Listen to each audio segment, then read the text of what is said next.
Halo teman-teman semuanya, sekarang tanggal 27 Mei, jam 7:59 malam di New York. Di video sebelumnya, kita sudah belajar tentang compound interest, bunga berbunga, bunga majemuk. Dan seperti yang sudah kita ketahui, kalau kita menggunakan rumus bunga berbunga, maka penghasilan kita akan jauh meninggalkan penghasilan kalau tidak menggunakan bunga berbunga. Jadi jalur yang merah ini, kalau teman-teman perhatikan di sini, jalur yang merah di sini, ini adalah jalur yang menggunakan bunga berbunga. Jadi bunga yang ada, uang yang ada kita reinvest lagi, sehingga Anda lihat, ini kalau misalkan Anda tidak menjalankan bunga berbunga, jalurnya adalah seperti ini. Uangnya bertambah, ya, tapi pertambahannya tidak akan se-eksponensial. Jadi kalau misalnya kita lihat ini disebut dengan pertambahan eksponensial karena makin hari gapnya antara yang biasa dengan yang bunga berbunga ini makin besar gapnya. Jadi makin jauh.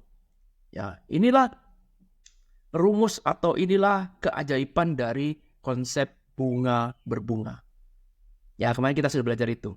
Ya, luar biasa sekali. Jadi Anda harus punya bunga berbunga. Perhatikan di sini, rumusnya adalah semakin bertambahnya tahun, gapnya makin besar. Jadi di tahun pertama atau tahun kedua, ya Anda lihat tahun keempat, tahun keenam, sepertinya nggak terlalu beda. Tahun ke-8, tahun ke-10, sepertinya bedanya cuma sedikit. Tapi begitu tahun 12, 14, 16, 18, 20, ya Anda makin lama makin besar, dan berjalannya tahun jadi makin besar.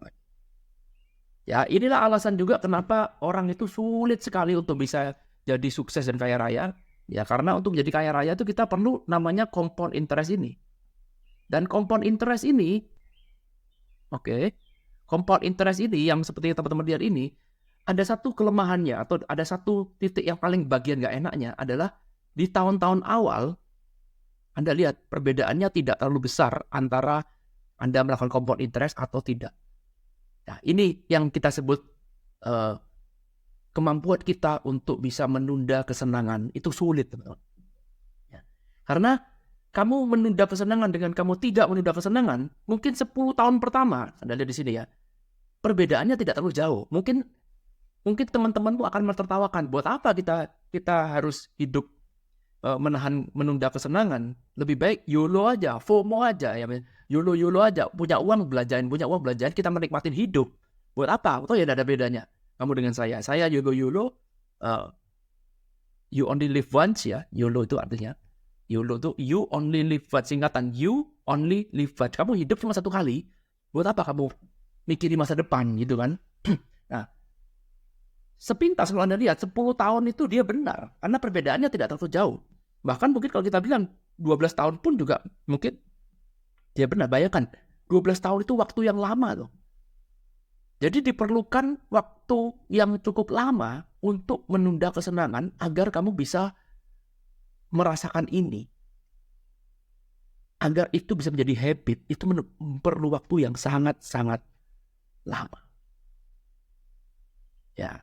Dan tidak semua orang bisa. Ya, betul. Karena itu tidak semua orang kaya raya kan, karena tidak semua orang bisa. Sekali lagi, saya katakan bahwa tidak semua orang bisa melakukan ini. Jauh lebih mudah menghabiskan uang, menghambur-hamburkan, menikmati hidup dengan uang itu, menukar uang itu dengan semua kenikmatan dunia. Ya, itu jauh lebih gampang dibandingkan dengan kalau kamu menunda kesenangan. Dan menunda kesenangannya itu lama sekali.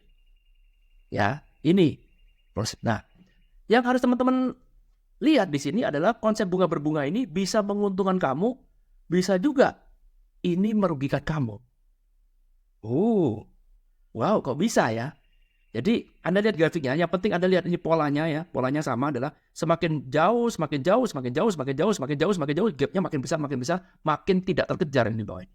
Dalam jangka waktu yang panjang. Ini saya menggunakan waktu 30 tahun. Dan jangka waktu yang panjang ya. Nah, ini yang merah adalah rate eksponensial, naiknya luar biasa. Ini yang di bawah adalah rate yang kita sebut sebagai linear. Ya, cuman ya gitu-gitu aja. Ini yang kita sebut sebagai eksponensial. Oke. Nah, saya ulang lagi. Ini bisa menguntungkan, bisa merugikan. Ya, contoh misalkan kalau Anda ketahui bagaimana kita menghitung inflasi, inflasi itu menghitung menggunakan konsep bunga berbunga, akumulasi dibungain. Sehingga kalau Anda lihat depresiasi buying power uang Anda itu makin berkurangnya, itu berkurangnya secara eksponensial. Sadis. Ya, sadis banget. Nah, nanti akan saya ceritakan. Jadi prinsipnya adalah kalau misalkan kita punya uang, ya oke, uang kita ini ya cuma kertas, benar ya. Uang kita itu gak ada nilai apapun karena uang ini punya nilai kalau dia punya buying power namanya. Ya, daya beli. Jadi dari uang ini, oke, saya punya uang, misalkan saya punya uang 100.000 rupiah. Ya, 100.000 rupiah ini akan berharga, bukan cuma kertas, kalau 100.000 ini bisa saya tuker dengan 10 kilo gula, atau misalkan dengan 5 kilo beras, misalkan contoh aja. Itu namanya buying power. Jadi 100.000 uang itu udah akan ada guna kalau tidak punya buying power. Inilah yang bisa kita gunakan uang itu sebagai alat tukar untuk menukar dengan apapun yang kita inginkan. Oke? Ya, nah permasalahannya buying power kita, daya beli uang kita, ini setiap tahun turun. Ya, ini menyebabkan namanya inflasi. Jadi rate-nya seberapa besar penurunannya ada di dalam inflasi data laporan yang dibuat oleh pemerintah. Inflasi berarti apa? Daya belinya dari uang ini semakin turun. Dan sayangnya, teman-teman, ya, berita buruknya adalah penurunan uang yang terjadi atau rate-nya atau laju inflasinya yang terjadi itu mengikuti ini. Wow, baru tahu kan? Ya. Jadi lajunya setiap tahun itu menjadi semakin kencang. Dan sayangnya income kita, kalau kamu kerjanya cuma biasa-biasa aja, gajian misalkan, income kita itu mengikuti yang ini, yaitu kita yang linear. Sementara inflasinya atau laju pengurangan buying powernya mengikuti yang eksponensial alias yang di atas. Oke, inilah sebabnya kenapa dalam jangka waktu yang panjang, bukan dalam jangka waktu pendek, jangka waktu yang panjang, semakin hari income kamu bertambah, betul. Ya, gaji kamu 10 tahun yang lalu, gaji kamu 20 tahun yang lalu berbeda dengan yang sekarang, betul. Anda nggak salah. Tetapi buying powernya, pengurangan kekuatan uang untuk membeli sesuatu, itu lajunya atau rate-nya jauh lebih cepat dibandingkan dengan kamu punya income. Itulah sebabnya setiap generasi semakin sulit kamu untuk mempertahankan gaya hidup. Ya, maksudnya begini. Kalau misalkan sekarang saya punya uang $1 deh misalkan. Ya, di tahun 2000. Di Amerika ya nih ya. Kita ngomong di Amerika aja. $1 di tahun 2000, teman-teman. Misalkan $1 tahun 2000 kita bisa beli A. Ya, kita nggak tahu bisa beli apa. Pokoknya kita beli A. Oke, pertanyaan saya sekarang. Tahun 2024, 24 tahun yang berlalu, 2024 sekarang, berarti kan 24 tahun yang lalu ya. Supaya saya juga bisa beli A yang sama, maka saya perlu uang berapa? Kalau jawabannya tetap sama $1, berarti tidak ada inflasi, benar kan ya? Tapi kalau kita lihat, apa mungkin sama seperti $1? Nggak mungkin. Yang ada pasti tambah lebih besar. Kalau ini lebih besar, berarti nilai uangnya makin turun. Karena dulu saya mendapatkan A hanya dengan $1, sekarang lebih dari $1. Kenapa saya pilih 24 tahun? Karena ini semakin besar jaraknya, ini akan menjadi semakin tinggi. Oke, mari kita lihat data sebenarnya. Ya teman-teman, kita akan gunakan data. Oke, kita akan gunakan data. Kita akan masuk ke dalam data.bls.gov. Ya, seperti yang saya katakan, kalau misalkan data pemerintah, jadi pemerintah punya data itu kalau di Amerika ada namanya .gov. Jadi data ini punya government, punya yang menunjukkan data sebenarnya. Jadi ini adalah namanya CPI Inflation Calculator, artinya seberapa besar inflasi itu, ini adalah kalkulator yang alat hitungnya. Jadi saya bilang, oke, kalau $1 di tahun 2000, ini saya pilih ya, tahun 2000 $1 di bulan Januari, itu nilainya berapa ya kalau kita di bulan April. Maka kita bisa klik di sini, teman-teman, ya di bulan April ya. Ya, biar pas bulan Mei lah ya, kita sama bulan Mei misalkan. Oh belum ada ya, belum Mei belum ada ya, kita ngomong bulan April. Nah kita lihat $1 di bulan Januari tahun 2000 itu senilai berapa? Jadi ini menjawab pertanyaan ini. Kalau di tahun 2000 $1 itu bisa membeli A. Ya maka sekarang uang yang dibutuhkan untuk membeli A yang sama, misalkan beras 10 kilo, segala macam lah ya, maka jawabannya adalah 1,86. Dan ini adalah data yang dibuat oleh pemerintah ya teman-teman. Bukan saya membuat, bukan katanya-katanya. Sehingga kalau kita lihat secara total depresiasinya atau pengurangan buying power dari uang ini adalah 86%. Jadi kamu harus menambahkan 86 sen lagi untuk mendapatkan barang yang sama, alias kamu harus menambah penghasilan 86% lebih besar dibandingkan dengan tahun 2000. Artinya, kalau sekarang kamu simpen uang kamu $1 ini di bawah bantal, ya, maka $1 nggak bisa lagi membeli A. $1 kalau mau beli A, kamu harus nambahin uang, nombok uang 0,86 lagi untuk bisa membeli. Ya, ini bisa kita lakukan ke semuanya. Kamu bikin $1 juta ya sama, kamu bikin $10 juta ya sama, semua sama. Intinya makanya saya pakai $1 sebagai acuan karena ini juga berlaku bagi semuanya. Paham ya? Nah, pertanyaannya sekarang, bagaimana dengan pertumbuhan gaji? Ya. Nah, saya tanya nih sekarang, gaji di tahun 2020 berapa ya? Lalu pertumbuhannya sampai nggak 86%? Ya. Nah, kemudian untuk hal ini saya tanya pada ChatGPT aja. Jadi saya menggunakan ChatGPT 4, teman-teman. Kemudian dia bisa mencari, ini saya tanya, kamu tahu nggak berapa sih gaji minimum wage? Ya, minimum wage itu UMR, upah minimum regional. Kita ngomong, oke, minimum satu negara di tahun 2000, lalu kemudian saya bilang, oke, bisa nggak kamu juga comparing dengan tahun 2024? Maka ChatGPT menggunakan data ini, ada Wikipedia, ada Bing, ada Fred, ya, ada dol.gov, ya, .gov, ada Fred juga. Ya, lalu kemudian dia menggunakan 5 data ini untuk mencari sebuah hasil. Lalu dia mengatakan seperti ini, oke, di tahun 2000 data yang saya punya adalah upah minimum adalah $5,15 per jam. Oke, dan di tahun 2024 ada kenaikan, ada menjadi $7,25 per jam. Ini rata-rata se-Amerika Raya ya.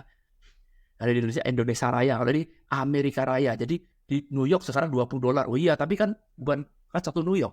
Ya, tapi ini kita ngomong rata-ratanya semuanya. Ya, semuanya, semua negara. Kalau di tahun 2000 5,15, di tahun 2024 7,25. Oke, mungkin rate ini cuma 50%. Ya, rate-nya nih mungkin cuma sekitar 50%. Ya, kita ngomong acuannya ya. Kalau nggak percaya ada hitung sendiri, kurang lebih lah ya. Ya, mari kita hitung deh kalau gitu. Saya ajarin cara ngitungnya. Oke, kita pakai kalkulator. Berapa tadi? 7,25. Ini cara ngitungnya. 7,25 kita kurangkan dengan 5,15. Ya, gini kan? Ya. Lalu kemudian kita bagi dengan 5,15. Ini. Maka ketemu angka kalikan dengan 1%, yaitu 40,something%. Betul? Ya, 40,77, bahkan 50% aja nggak ada. Ya, bandingkan dengan rate pengurangan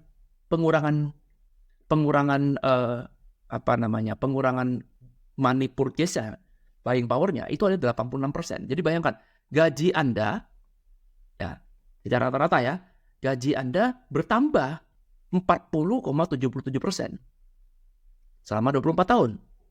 Ada kenaikan gaji, yes. Lalu kemudian kalau kita lihat pengurangan uang atau inflasinya, ya, kita ngomong inflasinya, menyebabkan nilai uang Anda berturun 86%. Tekor nggak? Tekor. Ya, tekornya adalah 46%, betul? Selisihnya 46%. Kurang lebih ya. Selisihnya 46%. Nah, selisih 46% ini akan menjadi semakin besar dengan bertambahnya waktu. Oh, mulai kelihatan sekarang. Inilah sebabnya kenapa, teman-teman, setiap tahun kalau kita kerja yang sama, gaji kita naik. Yes, betul, Anda tidak salah. Tetapi kamu makin miskin. Makin susah beli barang. Inilah jawabannya. Jadi purchasing power-nya dari uang itu semakin berkurang. Ya, nilai uangmu itu berkurang. Jadi $1 sekarang, ya, nggak ada artinya. Ya, jadi $1 sekarang equal dengan 1,86 di tahun 2024 untuk bisa beli barang yang sama. Jadi makin hari nilai uangmu makin turun, dan makin turun. Mulai kelihatan ya? Inilah sebabnya kenapa kamu mesti belajar pendidikan finansial. Karena mungkin hal seperti ini tidak diajarkan di sekolah, ataupun kalau diajarkan, kamu tidak ditunjukkan apa dampaknya pada hidup saya. Inilah sebabnya kenapa kamu setiap tahun makin miskin, padahal saya kerja loh. Padahal gaji saya naik, tapi saya semakin gak mampu. Contoh sederhana sekarang. Kita ngomong, contoh sederhana. Oke? Avanza aja. Mobil Avanza ya. Itu sekarang udah harganya 300 juta. Koreksi kalau saya salah ya. 300 jutaan lah. Atau bahkan mungkin lebih. Oke? Sekarang beli Avanza 300 juta aja setengah mati loh. Ya kamu harus utang 4 tahun ya belinya setengah mati. Karena mungkin kamu berpikir, wah, makin kok harga mobil ini makin lama makin gila-gilaan ya. Padahal sekali lagi ini cuman Avanza. Artinya apa? Kamu naik Avanza gak bikin bangga loh. Kecuali kamu naik Mercedes-Benz, naik BMW, wah keren. Toyota punya yang lebih tinggi lagi namanya Lexus ya. Kamu punya naik Lexus lebih bangga daripada naik Avanza. Wajar ya. Nah, tapi 300 juta aja kita udah meriang loh. 300 juta. Bandingkan dengan 10 tahun lalu, 20 tahun lalu misalnya. Ini pembandingan kasar ya. Itu saja. Ya, jadi bukan karena terus ini kayaknya saya kurang giat bekerja atau sepertinya harga mobilnya salah, bukan. Tapi karena ini makin tahun makin besar. Jadi kalau sekarang aja kita ngomong, oke, kalau ngomong Avanza terlalu tinggi lah ya. Kalau kita ngomong rumah deh sekarang. Ya, kamu zaman dahulu, zaman orang tua kita, sejak tinggal kira-kira 30 tahun yang lalu, beli rumah itu ya tetap kerja keras, ya, tapi tidak sampai seberdarah-berdarahnya sekarang. Ya. Jadi artinya pada saat itu gap antara inflasinya yang di sini, ini gapnya di sini, ya. Mungkin pada saat itu tidak terlalu besar di sini. Tapi dengan bertambahnya tahun, inflasi ini diakumulasi, ya, makin hari makin besar gapnya di sini. Maka apa yang terjadi? Makin jauh, income kamu semakin gak nutut. Income kamu semakin ketinggalan. Sehingga sekarang, dulu zaman orang tua kita beli rumah mungkin ya mutadara, tapi kita masih bisa masih bisa bertahan lah ya, masih bisa. Oke lah, kita beli mungkin dulu, misalkan pekerjaan sebagai supir taksi, misalkan, ya, bukan pedagang supir taksi, enggak. Tapi dengan bekerja sebagai supir taksi, saya bisa beli rumah 30 tahun yang lalu mungkin, atau 40 tahun yang lalu, kita bisa beli rumah. Ya, tetapi sekarang, kalau kamu sekarang dengan melakukan pekerjaan yang sama, membeli rumah dengan harga yang sekarang, akan semakin sulit kalau kamu bekerja sebagai supir taksi. Sekali lagi, saya tidak menghina pekerjaan supir taksi ya. Tapi kita melihat berat sekali kita membeli rumah dengan harga seperti itu. Ya, sebagai gambaran ya. Dulu bapak saya beli rumah di salah satu wilayah di Surabaya tahun 1982. Sekarang jadi tengah kota ya. Dulu belinya ini daerah sini, tidak terlalu tengah kota. Ya, lalu kemudian kalau kita lihat pada saat itu bapak saya beli rumah 25 juta rupiah pada saat itu. Ya, luasnya 500 lebih meter persegi. Luasnya ya, kurang lebih lah. Lumayan besar untuk ukuran rumah sekarang kan ya. Nah, tahun 2016 ya, 2016 atau 2017 ya kurang lebih ya, rumah ini dijual dengan harga yang termasuk murah, karena pada saat itu ditawar orang, kita buka harga 15M tapi ternyata nggak bisa dapat. Lalu kemudian ya udahlah, rumah itu akhirnya terjual dengan harga 10M. Ya, rumah orang tua saya. Nah, pertanyaannya adalah, mari kita coba bayangkan ke diri saya sendiri. Tahun 2016, kalau misalkan pada saat itu saya disuruh membeli rumah papa saya dengan pekerjaan yang saya lakukan di tahun 2016, maka saya akan bilang, waduh gila men, berat loh 10M. Artinya beban papa saya ketika membeli rumah itu di tahun 1982 dengan bayar 25 juta, uang zaman dulu, itu jauh lebih masuk akal, jauh lebih memungkinkan dibandingkan dengan saya yang sekarang pada saat itu 2016. Membeli rumah ini dengan harga 10M. Paham maksudnya ya? Jadi semakin gak mampu. Jadi generasi kedua makin gak mampu lagi. Mungkin sekarang rumah ini sudah jadi 15M tahun 2022, atau jangan-jangan sudah jadi 20M, saya gak tahu. Dan ikutin lagi 2024 ya. mungkin karena sudah berjalannya waktu, mungkin rumah ini sudah jadi 20M ya, saya nggak tahu ya. Tapi yang jelas semakin saya nggak mampu lagi membeli. 10M aja saya nggak mampu, 20M apalagi. Ini baru generasi saya loh ya. Jadi kan ini papa saya beli, saya generasi kedua ya. Ini generasi pertama nih. Oke, generasi kedua ya. Oke lah, ini saya nih, generasi kedua ya. Ini generasi pertama, papa saya ini generasi kedua. Ya. Oke lah, generasi kedua dimampu-mampuin bisa lah ya. Tapi hidup saya untuk kerja keras bayar utang kan selama 30 tahun ya. Dan nanti bagaimana dengan generasi anak saya, generasi yang ketiga? Mungkin rumah ini sudah jadi berapa di tahun itu, semakin gak mampu lagi. Kenapa begitu? Karena laju kenaikan income orang biasa tidak bisa mengejar laju inflasinya. Oh, mulai paham ya? Ya, jadi kalau sekarang kamu sudah mulai mengerti ilmu ini, ya beruntunglah teman-teman semua yang lihat video ini karena kamu bisa dapatkan ilmu ini gratis oke? Dan kalau kamu sudah mengerti ini sekarang, maka sekarang kamu akan berpikir 1000 kali untuk taruh uang kamu di dalam tabungan, benar nggak? Jadi kalau kamu sekarang punya uang, lalu kemudian kamu tabung, ini sudah zaman dulu ketika inflasi tidak terlalu besar gapnya dengan sekarang. Jadi kalau sekarang kamu punya uang, lalu kemudian kamu tabung atau kamu taruh di bawah bantal, ya maka siap-siap kamu akan kehilangan nilai uang yang secara gila-gilaan akan terjadi, sama seperti sejarah sudah membuktikan. Karena 24 tahun yang lalu kita sudah kehilangan sekian, next 24 tahun lagi, jangan-jangan rate-nya akan jadi semakin cepat. Ya, kurang lebih seperti itu teman-teman.